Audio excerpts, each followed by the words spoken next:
கஞ்சா கடத்துறதான் அந்த படத்தோட கதையும். கடைசியில் வந்துட்டு கஞ்சா கடத்தாதீங்க, எல்லாரும் படிக்க போங்க அப்படின்ற ஒரு அறிவுரையோட அந்த படத்தை வந்து முடிச்சிருக்காங்க.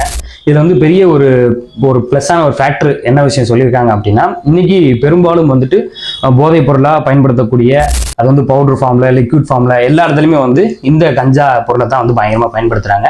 தமிழ்நாட்டில் பெரும்பாலான இடங்கள்ல வந்து பார்த்தீங்கன்னா இது வந்து பயன்படுத்தப்படுது. இந்த படம் வந்து தெலுங்கு படம். தெலுங்குலையுமே வந்து பார்த்தீங்கன்னா இந்த படத்தை வந்து மேஜராக கண்டென்ட்டாக பண்ணியிருக்காங்க. அப்படின்னா என்ன அர்த்தம் அப்படின்னா, சவுத் டவுன் ஃபுல்லாகவே வந்து இந்த மாதிரியான பொருட்களை தான் வந்து போதைப் பொருட்களை வந்து பயன்படுத்துறாங்க அப்படின்றது இந்த படத்தின் வாயிலாக நம்ம தெரிஞ்சுக்கூடிய ஒரு விஷயமா இருக்கு. இதை தவிர இந்த படத்துல வேற எந்த விஷயத்தை பத்தி பேசுறதுக்கான விஷயம் எதுவுமே இல்லை. விக்ரம் பிரபு நடிச்சிருக்காரு தமிழ்ல இருந்து போயிட்டு, ஆனா ஏன் இந்த படத்துல அவர் நடிச்சாரு அப்படின்றது எனக்கு தெரியல. அனுஷ்கா வந்து ரொம்ப நாளைக்கு அப்புறம் நடிச்சிருக்காங்க, அவங்களும் ஏன் இந்த படத்துல ரொம்ப நாள் கழிச்சு நடிச்சாங்க அப்படின்றது எனக்கும் தெரியல.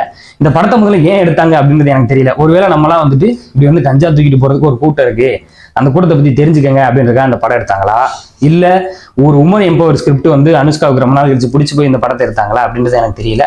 நீங்க வந்து இந்த படத்தை பார்த்தாலும் சரி பார்க்கலாலும் சரி, இந்த படத்தை பத்தி இந்த விஷயத்தை வச்சு இப்படியாவது இந்த படத்தை சொல்லுவோம் அப்படின்றக்காகத்தான் இந்த வீடியோ வரும். நன்றி, வணக்கம்.